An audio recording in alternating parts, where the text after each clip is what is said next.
नमस्कार दोस्तों, स्वागत है आपका वीकली करंट अफेयर में। दोस्तों आज हम चर्चा करेंगे 6 अक्टूबर 2024 से लेकर 13 अक्टूबर 2024 तक के महत्वपूर्ण करंट अफेयर क्वेश्चनों के बारे में। इस सप्ताह के ये साप्ताहिक करंट अफेयर दोस्तों, और इसमें हम चर्चा करेंगे उत्तराखंड करंट अफेयर के महत्वपूर्ण क्वेश्चनों के बारे में भी। तो शुरू करते हैं दोस्तों आज की वीडियो। पहला क्वेश्चन है, हाल ही में वैज्ञानिक तथा औद्योगिक अनुसंधान परिषद का कौन सा स्थापना दिवस मनाया गया? सही आंसर हो जाएगा 83वां स्थापना दिवस मनाया गया। और वैज्ञानिक तथा औद्योगिक अनुसंधान परिषद की स्थापना हुई थी 1942 में, और इसकी अध्यक्षता करते हैं भारत के प्रधानमंत्री। क्वेश्चन नंबर 2 है दोस्तों, हाल ही में उत्तराखंड उच्च न्यायालय के वर्तमान कार्यवाहक मुख्य न्यायाधीश किसे नियुक्त किया गया है? सही आंसर हो जाएगा मनोज कुमार तिवारी। मनोज कुमार तिवारी को दोस्तों उत्तराखंड हाईकोर्ट का कार्यवाहक मुख्य न्यायाधीश नियुक्त किया गया है, क्योंकि अभी जो वर्तमान में उत्तराखंड हाईकोर्ट की मुख्य न्यायाधीश है रितु बहारी, ये सेवानिवृत्त हो चुकी हैं 10 अक्टूबर 2024 को, और मनोज कुमार तिवारी को यहाँ पे कार्यवाहक मुख्य न्यायाधीश नियुक्त किया गया है। रितु बहारी दोस्तों ये उत्तराखंड की पहली महिला मुख्य न्यायाधीश थी। दोस्तों यहाँ पे एक महत्वपूर्ण सूचना आपको दे दें, यदि आपको उत्तराखंड करंट अफेयर चाहिए पिछले एक साल का, सितंबर 2023 से लेकर अक्टूबर 2024 तक का उत्तराखंड का कंप्लीट करंट अफेयर, जिसमें आपको उत्तराखंड कंप्लीट करंट अफेयर प्रमुख योजनाएं जिसमें यहाँ पे इंक्लूड की गई हैं 2014 से लेकर 2024 तक की उत्तराखंड की महत्वपूर्ण योजनाएं इंक्लूड की गई हैं। वर्तमान में कौन क्या है, प्रमुख नियुक्तियां, प्रमुख पुस्तकें, प्रमुख उद्घाटन लोकार्पण, प्रमुख योजनाएं, और साथ में स्पोर्ट और पुरस्कार संबंधी प्रमुख करंट अफेयर। तो काफी महत्वपूर्ण ई बुक है दोस्तों आपके आगामी एग्जाम के लिए, उत्तराखंड करंट अफेयर पिछले एक साल का 1 ईयर कंप्लीट करंट अफेयर, और इसमें 150 प्लस एमसीक्यू भी आपको देखने को मिल जाएंगे। तो लिंक आपको मिल जाएगा दोस्तों वीडियो के डिस्क्रिप्शन में, या आप गूगल पे सर्च करें jardhariclasses.in। दोस्तों बढ़ते हैं आगे वीडियो में।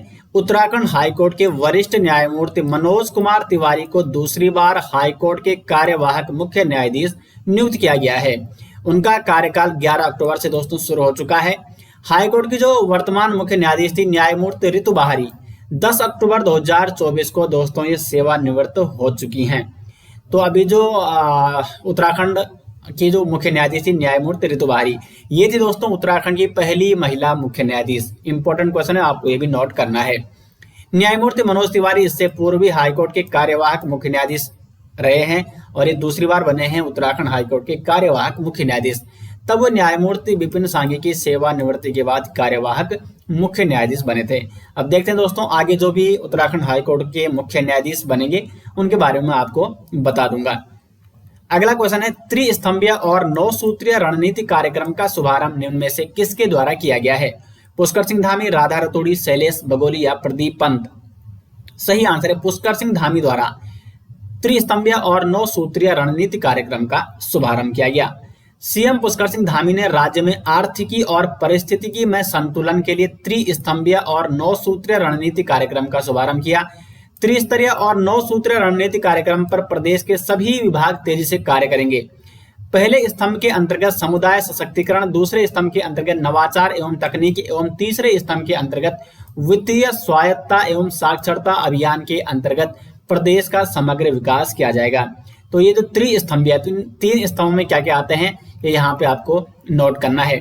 आगे बढ़ते हैं क्वेश्चन नंबर 4 की ओर। शीतल राज ने हाल ही में कौन सी चोटी पर चढ़ाई करके इतिहास रचा है? Mount Everest, mount Kilimanjaro, mount चो ओयू या माउंट मैकिनले? सही आंसर हो जाएगा सी ऑप्शन, माउंट चो ओयू। शीतल राज ने हाल ही में माउंट चो ओयू को फतेह करके यहाँ पे इतिहास रचा है। और कहाँ की है शीतल राज? उत्तराखंड के पिथौरागढ़ की। अब यहाँ पे शीतल राज से ये भी क्वेश्चन आ सकता है कि शीतल राज हाल ही में चर्चा रही है, इनका संबंध किससे है? तो पर्वतारोहण से है। तो उत्तराखंड पिथौरागढ़ की निवासी है पर्वतारोही शीतल राज। विश्व के 6ठे सबसे ऊंचे पर्वत माउंट चो ओयू को फतेह कर इतिहास रच दिया है। शीतल राज माउंट चो ओयू फतेह करने वाली पहली भारतीय महिला बन गई है। इसलिए दोस्तों एक इंपॉर्टेंट क्वेश्चन हो जाता है, माउंट चो ओयू फतेह करने वाली पहली भारतीय महिला कौन बनी है? शीतल राज। और इनका संबंध है उत्तराखंड के पिथौरागढ़ जनपद से, और यह है पर्वतारोही। उन्होंने 8 अक्टूबर को यह सफलता प्राप्त की है। माउंट चो ओयू हिमालय का 6वां सबसे ऊंचा पर्वत है, जो नेपाल और तिब्बत की बॉर्डर पर इसी तरह इसकी ऊंचाई करीब 8,118 मीटर यानी 26,864 फुट है। माउंट चोओयू माउंट एवरेस्ट से 20 किलोमीटर पश्चिम में है। शीतलराज वर्ष 2018 में कंचनजंगा एवं 2019 में माउंट एवरेस्ट के साथ ही अब तक 7,075 मीटर ऊंची संतोपत, 7,120 मीटर ऊंची त्रिशूल समेत अनेक ऊंची चोटियों पर फतह कर चुकी है। माउंट एवरेस्ट भी चढ़ चुकी है। कंचनजंगा, संतोपत, त्रिशूल पर्वत, इन सभी पर्वतों पर दोस्तों इन्होंने फतह हासिल की है।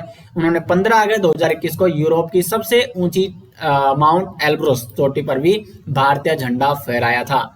शीतल एवरेस्ट पर सफलता हासिल करने वाली सबसे कम उम्र की पर्वतारोही भी थी। तो शीतल राज, इनके बारे में आपको डिटेल से मैं यहाँ पे बता रहा हूँ जो कि इम्पोर्टेंट है। तीलू रोतेली पुरस्कार हासिल करने वाली शीतल को भारत सरकार के सर्वोच्च साहसिक सम्मान Tenzing Norgay national adventure award 2021 से भी नवाजा गया है। आगे बढ़ते हैं दोस्तों क्वेश्चन नंबर 5 की ओर। हिंदुस्तानी शास्त्रीय संगीत गायन में उत्तराखंड राज्य से चयनित होने वाली एकमात्र प्रतिभागी हैं। सही आंसर हो जाएगा अदिति वर्मा। ए ऑप्शन हो जाएगा यहाँ पे सही आंसर। हिंदुस्तानी शास्त्रीय संगीत गायन में उत्तराखंड राज्य से चयनित होने वाली जो प्रतिभागी हैं वो है अदिति वर्मा। क्वेश्चन नंबर 6 है, कौन सा राज्य 38वें राष्ट्रीय खेलों की मेजबानी करेगा? मोस्ट इंपोर्टेंट क्वेश्चन, कई बार ये क्वेश्चन दोस्तों एग्जाम में पूछा जाता है। कौन सा राज्य राष्ट्रीय खेलों की मेजबानी कर चुका है या करने वाला है? या तो एक साल पहले का पूछा जाएगा जो हो चुका है या जो होने वाला है, क्योंकि 37वें राष्ट्रीय खेलों की मेजबानी गोवा ने की और 38वें राष्ट्रीय खेलों की मेजबानी करेगा अपना उत्तराखंड। सी ऑप्शन हो जाएगा सही आंसर। भारतीय ओलंपिक संघ ने 38वें ग्रीष्मकालीन राष्ट्रीय खेलों की मेजबानी के लिए उत्तराखंड को चुना है। उत्तराखंड 28 जनवरी से लेकर 14 फरवरी 2025 तक 38वें राष्ट्रीय खेलों का आयोजन करेगा। 37वें राष्ट्रीय खेल 25 सितंबर से 9 नवंबर 2023 तक गोवा में आयोजित किए गए थे और ये क्वेश्चन कई बार एग्जाम में पूछा जा चुका है गोवा से संबंधित। राष्ट्रीय खेलों की बात करें दोस्तों तो राष्ट्रीय खेलों का आयोजन भारतीय ओलंपिक संघ द्वारा किया जाता है और राज्य सरकार द्वारा इसकी मेजबानी की जाती है। इनका मुख्य उद्देश्य देश में उन प्रतिभाओं की पहचान करना है जो ग्रीष्मकालीन ओलंपिक में भारत का प्रतिनिधित्व कर सकें।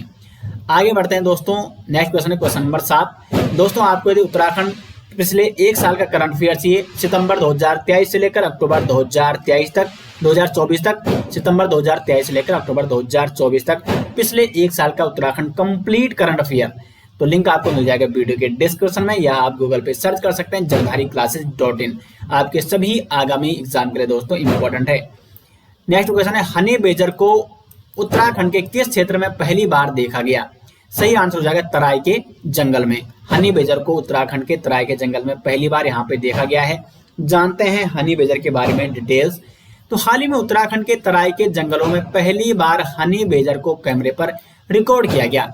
तराई पूर्वी वन प्रभाग तराई आर्कलैंड लैंडस्केप का हिस्सा है जहां बाघ, हाथी और तेंदुए सहित विभिन्न प्रजातियां पाई जाती हैं।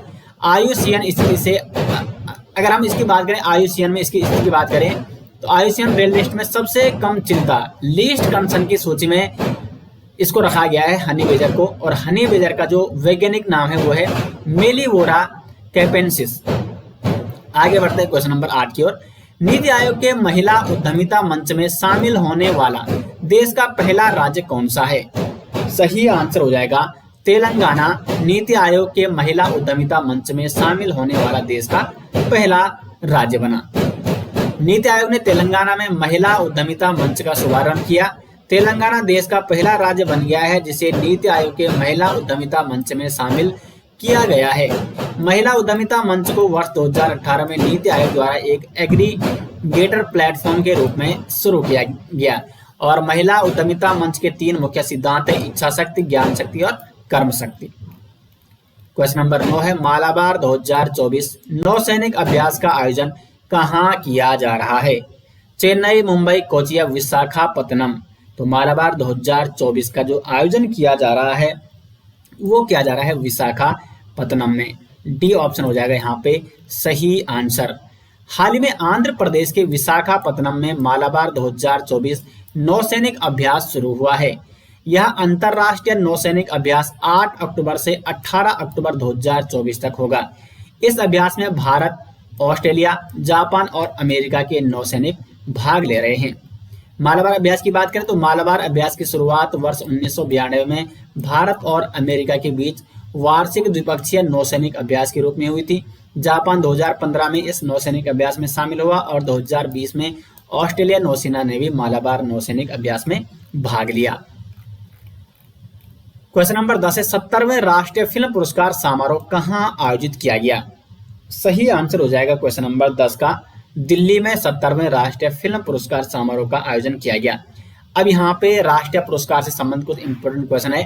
राष्ट्रपति द्रौपदी मुर्मू ने दिल्ली में 70वें राष्ट्रीय फिल्म पुरस्कार प्रदान किए। मिथुन चक्रवर्ती को प्रतिष्ठित दादा साहेब फाल्के पुरस्कार 2024 से सम्मानित किया गया। तो दादा साहेब फाल्के पुरस्कार या 70वां दादा साहेब फाल्के पुरस्कार किसे दिया गया? मिथुन चक्रवर्ती को। ऋषभ शेट्टी को कंतारा के लिए सर्वश्रेष्ठ अभिनेता और नित्या मेनन को तमिल फिल्म तिरुचित्रम्बलम के लिए सर्वश्रेष्ठ अभिनेत्री का पुरस्कार मिला। अट्टम को सर्वश्रेष्ठ फीचर फिल्म का पुरस्कार मिला, जबकि आयना को सर्वश्रेष्ठ गैर फीचर फिल्म का पुरस्कार मिला। अरिजीत सिंह और बॉम्बे जयश्री ने सर्वश्रेष्ठ पुरुष और महिला पार्श्व गायिका का पुरस्कार जीता। क्वेश्चन नंबर 11 है हाल ही में जारी ग्लोबल हंगर इंडेक्स 2024 में भारत किस स्थान पर है? सही आंसर हो जाएगा 105वें स्थान पर है भारत ग्लोबल हंगर इंडेक्स 2024 में। हाल ही में जारी किए गए ग्लोबल हंगर इंडेक्स GHI 2024 में भारत 127 देशों में 105वें स्थान पर है। ग्लोबल हंगर इंडेक्स देशों में भुखमरी की स्थिति की जानकारी देता है।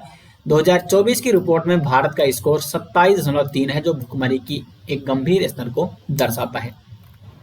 तो दोस्तों ये रहे इस वीक यानी 6 अक्टूबर से लेकर 13 अक्टूबर 2024 तक के महत्वपूर्ण साप्ताहिक करंट अफेयर। उम्मीद करते हैं दोस्तों आपको वीडियो पसंद आई। वीडियो कैसे लगी कमेंट बॉक्स में जरूर बताएं। इसका PDF आपको मिल जाएगा वीडियो के डिस्क्रिप्शन में। तो मिलते हैं दोस्तों नेक्स्ट वीडियो से, तब तक के लिए धन्यवाद।